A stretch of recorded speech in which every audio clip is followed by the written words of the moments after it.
എല്ലാ ദിവസവും ദൈവം നമ്മെ അനുഗ്രഹിക്കട്ടെ എന്ന ശുഭദിന സന്ദേശം കേട്ടിട്ട് ദൈവം അനുഗ്രഹിക്കട്ടെ എന്ന് ഞാനും പറയാറുണ്ട്. പക്ഷേ എന്തുകൊണ്ടാണ് ദൈവം അനുഗ്രഹിക്കാത്തത് എന്ന് ഈ കഴിഞ്ഞ ദിവസം ഒരാൾ എന്നോട് ചോദിക്കുകയുണ്ടായി.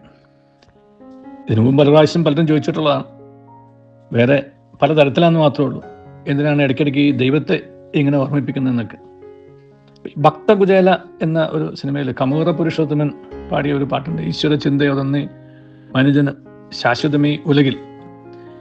പിന്നെ പറയുന്നതെല്ലാം അങ്ങനെ ഒരു ഇഹപര സുഹൃതം ഏകിട് മാർഗം ഇത് സംസാര വിമോചന മാർഗം എന്ന് പറഞ്ഞ ആ ഒരു പാട്ടിനകത്ത് ഈ മനുഷ്യൻ്റെ ഇപ്പോഴത്തെ വിപത്തുകളുടെ ഒരു കാരണത്തെക്കുറിച്ച് അദ്ദേഹം പാടുന്നൊരു 4 വരിയുണ്ട്. 10 ലഭിച്ചാൽ 100 ദാഹം, ആ 100നെ 1000 ആക്കാൻ മോഹം, 1000 10,000 ആകണം, ആശയ്ക്കുലകത്തിൽ അളവുണ്ടാകുമോ എന്നാണ്. ഇങ്ങനെ നമുക്ക് നിയന്ത്രണമില്ലാത്ത ഈ ഉപനിഷത്തുകളിൽ പറയേണ്ട നമ്മുടെ ഇന്ദ്രിയങ്ങൾ കടിഞ്ഞാണില്ലാത്ത കുതിര പോലെയാണ്.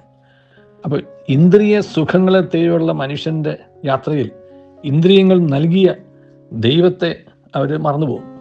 അപ്പോൾ ദൈവത്തിൻ്റെ ജാതിയും മതവും വർഗവും വർണ്ണവും ദേശവും ഭാഷയൊന്നും ഇല്ലല്ലോ. ദൈവം എല്ലാ മനുഷ്യരുടെയും നന്മ ആഗ്രഹിക്കുന്ന ആളാണ്. പക്ഷെ ആ ദൈവത്തെ ഓർത്ത് മനുഷ്യനെ നന്മയുടെ പാതയിൽ ചരിക്കണമെന്ന് മാത്രമേ ഉള്ളൂ.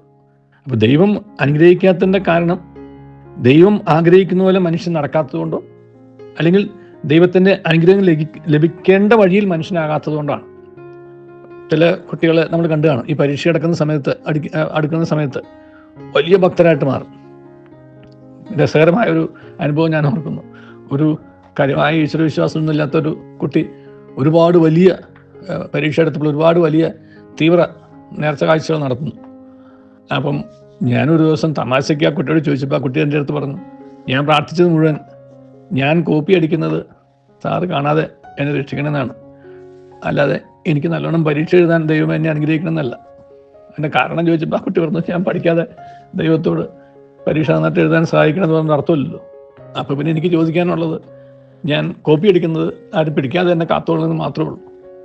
അപ്പം ഞാൻ ആ കുട്ടിയോട് ചോദിച്ചു, നീ കോപ്പി അടിക്കുന്നത് ദൈവത്തിന് ഇഷ്ടമുള്ള കാര്യമാണ്. അപ്പോൾ ദൈവത്തിന് ഇഷ്ടമുള്ള കാര്യങ്ങളാണ് സാറേ ഈ ലോകത്ത് നടക്കുന്നതൊക്കെ. നമ്മൾ ചെയ്യുന്ന കാര്യങ്ങൾ ദൈവം അനുഗ്രഹിക്കാൻ വേണ്ടി പ്രാർത്ഥിക്കുന്നതല്ലാതെ ദൈവത്തിന് ഇഷ്ടമുള്ള കാര്യം ചെയ്തിട്ട് പിന്നെ പ്രാർത്ഥിക്കേണ്ട കാര്യമുണ്ടോ? ഇതായിരുന്നു ഒരു കൊച്ചിൻ്റെ ചോദ്യം. വലിയ പ്രായമൊന്നും ഇല്ലാത്തൊരു കൊച്ചാണ്. അപ്പം ഞാൻ ആ കുട്ടിയോട് പറഞ്ഞു, നമുക്കിഷ്ടമുള്ള കാര്യത്തിൽ ചെയ്തിട്ട് ദൈവത്തിൻ്റെ അനുഗ്രഹം അവയിലുണ്ടാവണം എന്ന് പ്രാർത്ഥിക്കുന്നത് കപടഭക്തിയാണ്. നമ്മളിപ്പോൾ കേട്ട ഈ ഗാനത്തിൽ പറഞ്ഞ മാതിരി എന്ത് കിട്ടിയാലും ആർത്തി വരാത്തോണം ഇന്ദ്രിയങ്ങളെ സുഖിപ്പിക്കാനുള്ള, ഇന്ദ്രിയ സുഖം തേടിയുള്ള ഒരു യാത്രയിൽ ദൈവം ഞാൻ ചെയ്യുന്ന പ്രവൃത്തികളെ അനുഗ്രഹിക്കണം.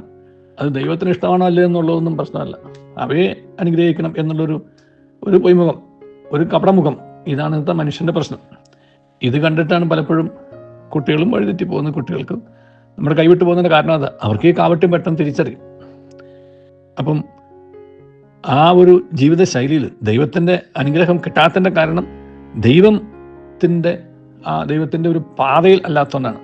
നമുക്കൊരു വ്യക്തി ഒരു സമ്മാനം തരുവാനായിട്ട് ഒരു ഇന്ന സ്ഥലത്ത് വരണം എന്ന് പറഞ്ഞിട്ട് ആ സ്ഥലത്ത് എത്തേണ്ട വഴിയിലൂടെ പോകാതെ വേറെ സ്ഥലത്തേക്കൂടെ സഞ്ചരിച്ചാൽ നമുക്ക് ആ സമ്മാനം കിട്ടില്ല. അപ്പോൾ ദൈവത്തിൻ്റെ അനുഗ്രഹം ലഭിക്കാൻ ദൈവത്തെ ഓർത്തുകൊണ്ടും ദൈവം ആഗ്രഹിക്കുന്ന വഴിയിൽ സഞ്ചരിച്ചുകൊണ്ടും ദൈവത്തിൻ്റെ ആ നീതി പ്രവർത്തിച്ചുകൊണ്ടും നമുക്ക് ജീവിക്കാൻ സാധിച്ചാൽ ദൈവത്തിൻ്റെ അനുഗ്രഹം ഉണ്ടാകും. അതിനായി ദൈവം നമ്മെ അനുഗ്രഹിക്കട്ടെ. നല്ലൊരു ദിവസം എല്ലാവർക്കും നേരുന്നു.